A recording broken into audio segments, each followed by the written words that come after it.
आगम तेजिनवरे बाखियो गणधर ते ही अणे राखियो तेनो रस जेणे चाखियो ते हुओ शिव सुख साखियो ते हुओ शिव सुख साखियो। इस आगम ग्रंथ से पहले आपने एक ग्रंथ का परिचय किया था। उस ग्रंथ का नाम था चौसरण पयन्ना सूत्र। उसमें जो बातें कही थी, 4 शरण का स्वीकार करना, दुष्कृत गर्हा करना और सुकृत अनुमोदना करना। दुष्कृत गर्हा का मतलब यह था कि आपके जीवन में आपने जो कुछ भी गलत किया है उसको याद करके आपको अपने मन से उसकी निंदा करना। और सुकृत अनुमोदना का मतलब यह था कि जो भी अच्छे कार्य किए हैं उसको याद करके आपको इसका अनुमोदन करना। उससे क्या लाभ होता था और क्या लाभ होना चाहिए और क्या लाभ होता है। तो उस ग्रंथ का एक दूसरा नाम इस बात को उजागर करता है और इस ग्रंथ का दूसरा नाम था कुशलानुबंधी अध्ययन। यानी कि हमारी आत्मा हर पल पिछले जन्मों में किए हुए कर्मों को भुगत रही है। अभी वर्तमान में फिलहाल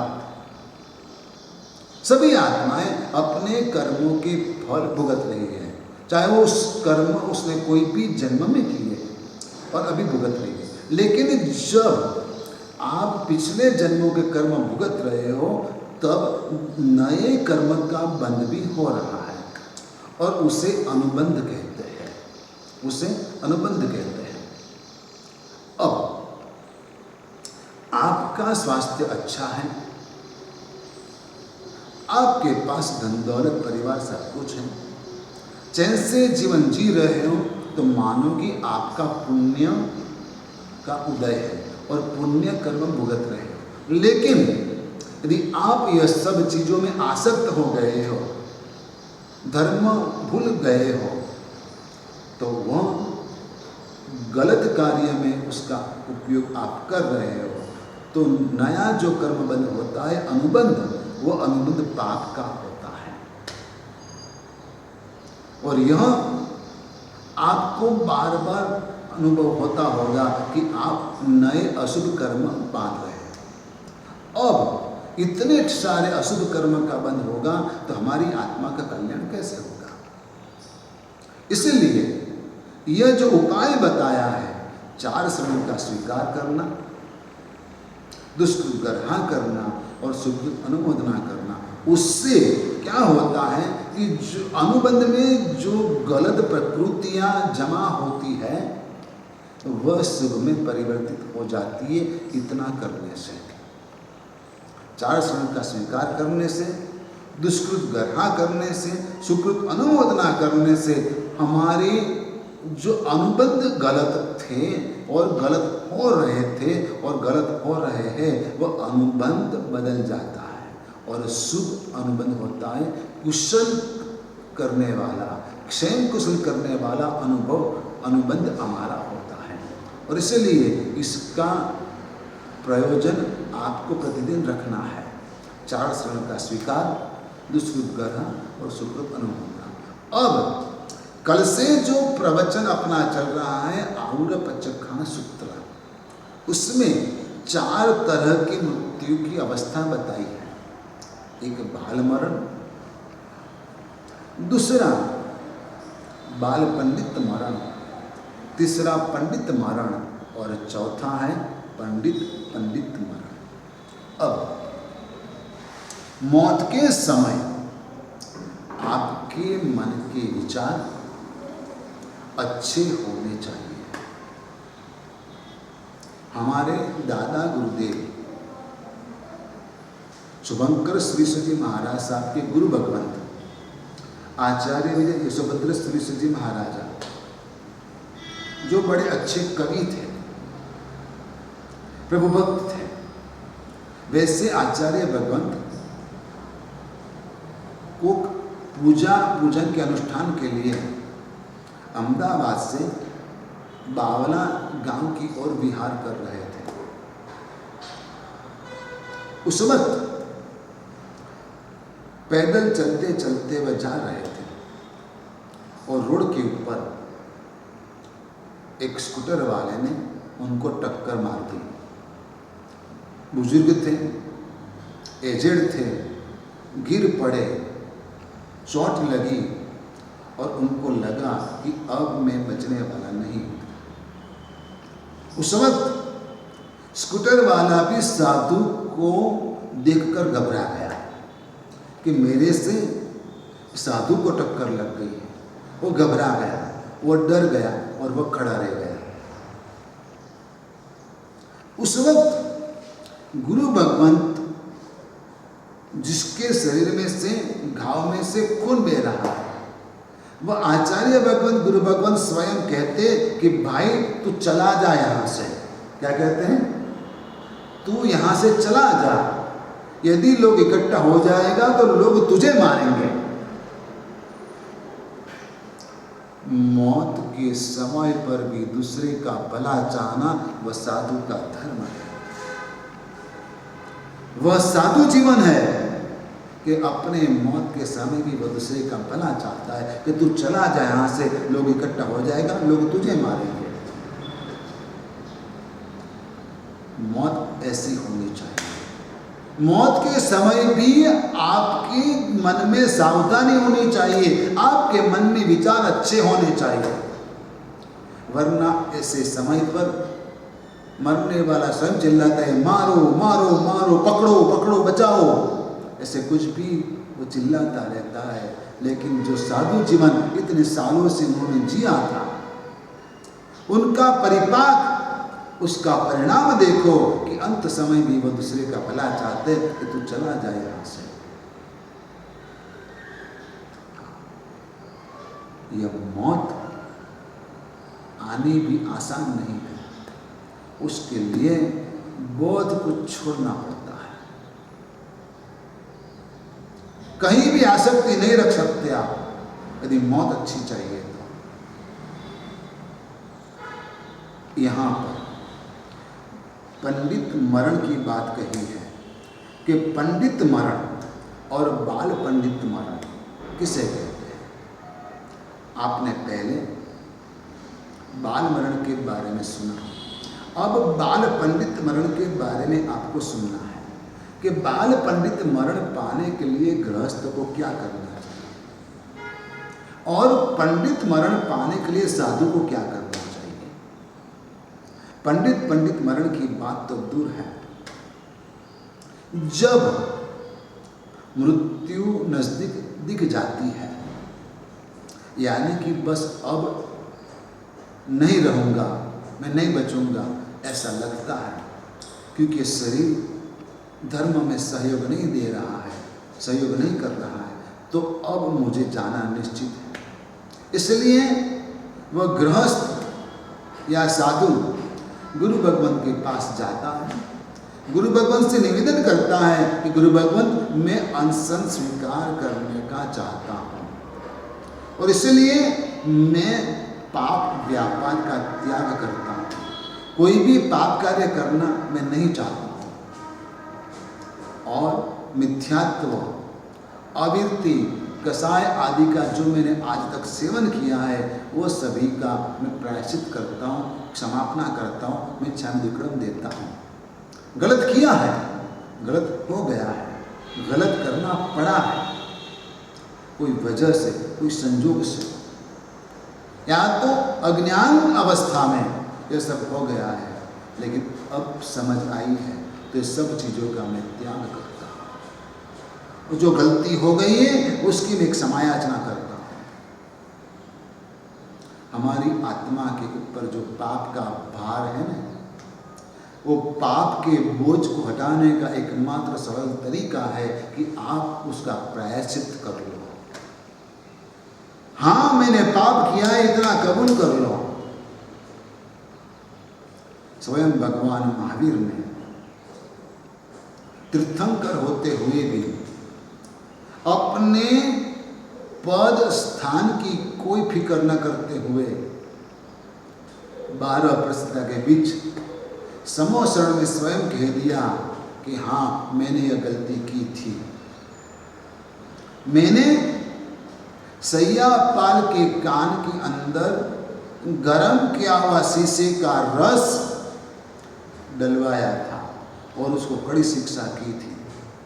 और मेरी गलती की वजह से इस जन्म में मेरे कान में खील डाली गई। मैंने मेरे पूर्व जन्म में, प्रथम जन्म के अंदर जाति का अभिमान किया था, कुलमद किया था, जातिमद किया था। उसकी वजह से इस जन्म में मुझे 83 दिन नीच कुल में रहना पड़ा, गर्भ अवस्था में। स्वयं भगवान अपनी भूल लोगों के सामने प्रकट कर देते तो आप और मैं कौन? और आज तक कोई भगवान ऐसा नहीं हुआ कि जिसने खुद की गलती लोगों के सामने खोल दी हो, प्रकट कर दी हो। कोई भी भगवान ऐसा नहीं हुआ कि जो अपनी गलती लोगों के सामने कहे। कोई गुरु भी अपनी गलती मानते नहीं है। कोई भी व्यक्ति अपनी गलती मानता नहीं है। लेकिन गलती मान लेना वही बड़प्पन है और वही आत्मा की सरलता है और वही मोक्ष मार्ग में आगे बढ़ने का एकमेव लक्षण है, योग्यता है, पात्रता है। जो आत्मा सरल होती है, जो कूड़ कपट प्रपंच छल माया आदि नहीं करती है, वह आत्मा जल्दी से मोक्ष में जाती है। गलती मान ली कि मैंने ऐसा किया है, मिथ्यात्व का सेवन किया है, अविरति यानी कि कोई पचखान व्रत नियम किया नहीं है, गलती से भी ऐसा कुछ हो गया है, तो ये सभी का वो प्रायश्चित करता है। इसके बाद असत्य वचन, अदत्तादान, मैथुन, परिग्रह और हिंसा आदि जो कुछ भी किया है उसका भी मैं प्रायश्चित करता हूँ, उसका भी मैं प्रतिक्रमण करता हूँ। किससे नहीं होती हिंसा?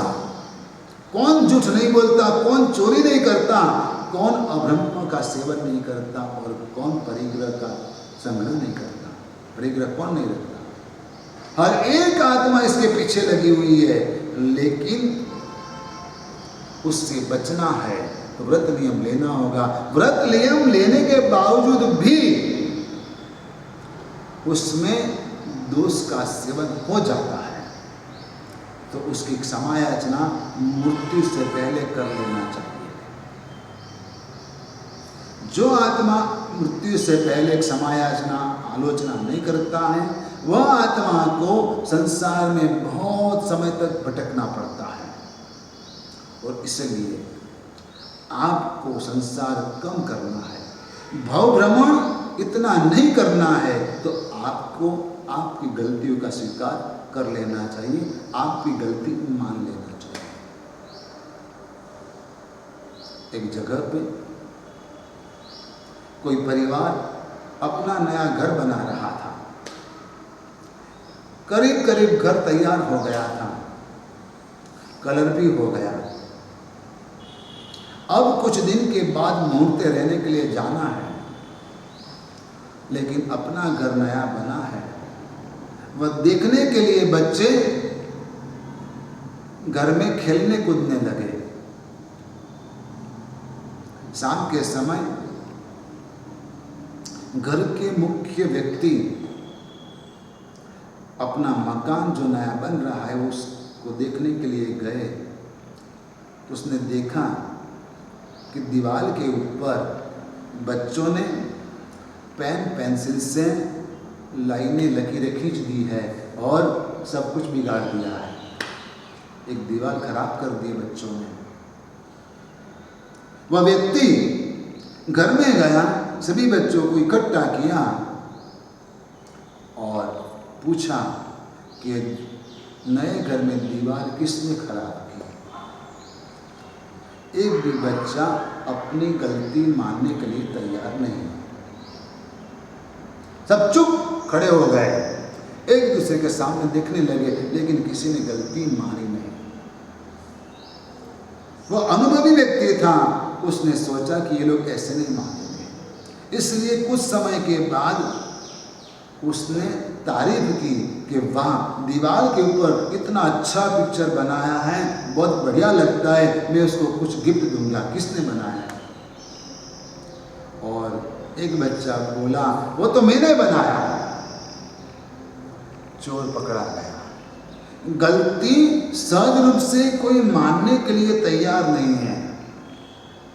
हम भी तैयार नहीं, कोई भी तैयार नहीं, कोई भी व्यक्ति तैयार नहीं। गलती मानना वह बहुत बड़ी बात है। उसके लिए बड़प्पन चाहिए, उसके लिए उदारता चाहिए, तब आप गलती मान सकते हो। अब जब मौत नजदीक आई है, तब तो मान लो कि हाँ, मैंने यह गलत किया है। और उस वक्त सभी तरह के आहार का त्याग करना है। जब मृत्यु आ चुकी है, नजदीक है, अब लगता है कि कुछ है ही नहीं, तो जब आप सूझबूझ में हो, सभान अवस्था में हो, तब ही आपको अन्न जल का त्याग कर देना चाहिए। जो आहार आदि संज्ञा है, उसका त्याग कर देना चाहिए। जो गारव यानी कि विमान है, गौरव है, उसका त्याग कर देना चाहिए। कसाय क्रोधमान माया का, ममता का त्याग कर देना चाहिए। और गुरु भगवान को कहना चाहिए कि मैं ये सभी चीज़ों का त्याग करता हूँ। और साथ में अपने आप को भी कहना है, एको हम नत्थि में कोई नाह मनस्य कस्यई एवं अधीन मनुष्यो अपान मनुषासई। मैं अकेला हूँ, मैं अकेला आया हूँ, मैं अकेला ही जाऊंगा। लेकिन यह रोते हुए नहीं कहना है, समझ के साथ कहना है। रोते हुए तो सब ऐसा बोलते हैं, लेकिन समझ के साथ बोलना वो बहुत बड़ी बात है। एकों नत्थि में कोई, मैं अकेला हूँ, ना मनस्य कस्यई, मेरा कोई नहीं है। एवं अधीन मनुष्यो, ऐसे अधीन भाव से दुख की फीलिंग के बिना अपान मनुषासई, अपने आप को कंट्रोल करना है। इस संसार के अंदर जो कुछ भी दुख आता है, वह संयोग की वजह से आता है। संयोग मूला जीवेण पत्ता दुख परंपरा। इस संसार के अंदर आत्मा दुख में पड़ती है, उसकी वजह है सिर्फ संयोग। संयोग की वजह से आत्मा दुखी होती है, और इसलिए मैं सभी संयोग का त्याग करता हूँ। संयोग मूला जीवेण पत्ता दुख परंपरा तम्मा संयोग संबंधम सब्बम तिव्येन वोसिद्या। मैं सभी संबंधों का, संयोग का त्याग करता हूँ। किसी से मेरा अब नाता नहीं है, मैं किसी से नाता रखना नहीं चाहता, छोड़ देना है, क्योंकि अब शरीर ही छोड़ देना है। जो भी नाता था वो शरीर की वजह से नाता था, लेकिन शरीर नहीं रहने वाला, तो अब नाता किससे रखने का? और इसलिए उसका मैं त्याग करता हूं। साथ में इतने सालों में जो भी सामान मैंने इकट्ठा किया है, उसे उपधि कहते हैं। कपड़े, मकान, गाड़ी, धन दौलत, बेड बिस्तर, व्हीकल्स, जो कुछ भी, गोल्ड, रुपये, जो भी कुछ इकट्ठा किया, वह सब उपधि है। उसका मैं त्याग करता हूँ, बाह्य उपधि का त्याग करता हूँ। और अभ्यंतर उपधि यानी कि कसाय वगैरह जो मैंने लोभ किया है, जो मैंने क्रोध किया है, जो मैंने मान किया है, वो अभ्यंतर उपधि जो है उसका भी मैं त्याग करता हूँ। और भोजन सहित शरीर, मन, वचन सभी का मैं त्याग करता हूँ। और राग द्वेष का बंध जो है, हर्ष शोक है, उसका मैं त्याग करता हूँ। रति अरति का मैं त्याग करता हूँ। अभी कोई भी चीज़ में मुझे खुशी नहीं, कोई भी चीज़ में मुझे नाराजगी नहीं है, और किसी भी तरह का मुझे भय नहीं है। सभी चीज़ों से मैं पर हूँ। वैसा मरने के समय आत्मा अपने आप को कहता है और कहना चाहिए। मरने से पहले अपने आप को ऐसा तैयार करना है, दिन हो या रात हो, यदि मैं सोया हूं या जागृत हूं, उस समय जो भी मेरे जीवन में अतिचार लगे हैं, दोष लगे, उस सभी चीजों का मैं त्याग करता हूं। सभी अतिचारों को मैं घोषिलाता हूं, बस अब मिथ्या था। और अंत में अरिहंत परमात्मा की शरण में जाता हूं, उनकी शरण का मैं स्वीकार करता हूं। सिद्ध भगवंत की शरण का मैं स्वीकार करता हूं। अरिहंत शरणम भवज्जामि, सिद्धे शरणम भवज्जामि, साहु शरणम भवज्जामि, केवली पन्नतम धम्मम शरणम भवज्जामि। अरिहंतों की शरण में मैं जाता हूं, सिद्ध की शरण में मैं जाता हूं, गणधर भगवंत साधु भगवंत के शरण में मैं जाता हूं, और सभी को मैं नमस्कार करता हूं, बार बार वंदन करता हूं। जब कोई व्यक्ति के अंतिम समय का अवसर होता है और उस वक्त रिश्तेदार कोई भी गुरु भगवंत के पास जाते और विनती करते कि आप पधारो और उनको आशीर्वाद दो, मांगलिक सुनाओ, तो कोई भी गुरु भगवंत मना नहीं करते, उनके पास जाते हैं, उसको नवकार मंत्र सुनाते हैं, उसको दर्शन देते हैं। महामंत्री उदयन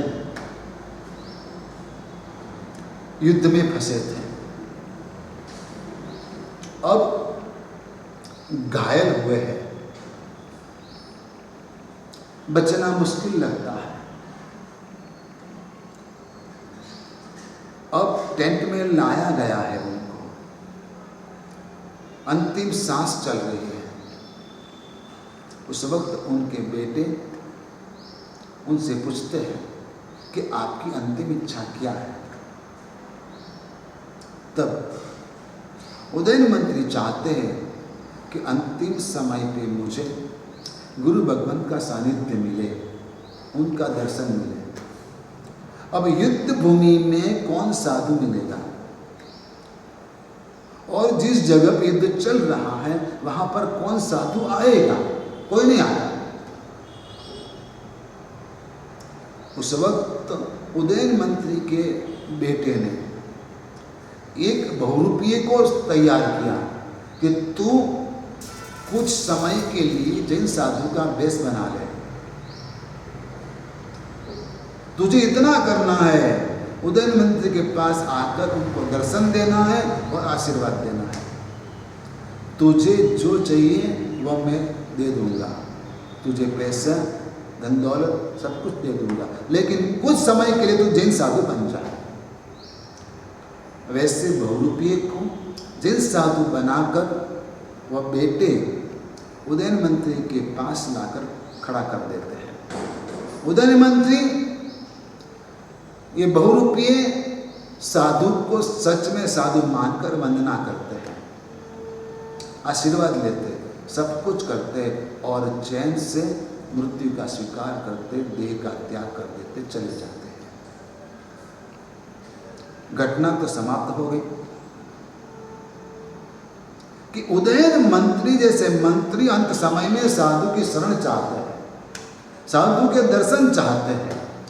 आपको अंत समय में क्या चाहिए, आपको अंत समय में क्या चाहिए, किसके दर्शन चाहिए? आपके पास कौन होना चाहिए? जब प्राण तन से निकले, गुरुराज भी निकट हो, अनशन को सिद्ध दिवट हो, क्या चाहिए आपको? जब प्राण तन से निकले, जब यह शरीर से आपकी आत्मा चली जा रही है, उस वक्त आपको क्या चाहिए? उदयन मंत्री चाहते कि मुझे गुरु भगवंत का संयोग चाहिए, गुरु भगवंत का दर्शन मिल जाए, बस मेरा जीवन धन्य हो गया। और एक बहुरूपी को साधु मानकर उन्होंने दर्शन कर लिया, जिसने साधु का वेश पहना था। प्रसंग समाप्त हो गया। उसके बाद उदयन मंत्री के बेटे उसके पास गए पैसे देने के लिए और बोला, अब ये वेश छोड़ दे, ले पैसा और जल्दी पकड़। लेकिन उदयन मंत्री में अंतिम अवस्था में जो वेश को वंदन किया था, उसका प्रभाव कितना वह बहुरूपी के ऊपर पड़ा। तो बहुरूपिया कहता है कि जिस वेश को महामंत्री उदयन स्वयं पांव पड़ते, वंदन करते, नमस्कार करते, यह वेश अब कभी भी नहीं उतरेगा। बहुरूपिया सच में साधु बन गया, सिर्फ एक मंत्री की अंत समय की इच्छा के बलबूते के ऊपर, उनके प्रभाव से। कि क्या ये साधु वेश का इतना ज़्यादा महत्व है कि मंत्री भी मरने के समय ये वेश को दर्शन करना चाहते हैं, ये साधु जीवन का दर्शन करना चाहते हैं। और इस वजह वो बहुरूपी के मन में साधु जीवन के प्रति इतना अहोभाव पैदा हो गया कि वो जीवन भर साधु धर्म का पालन करने के लिए तैयार हो गया।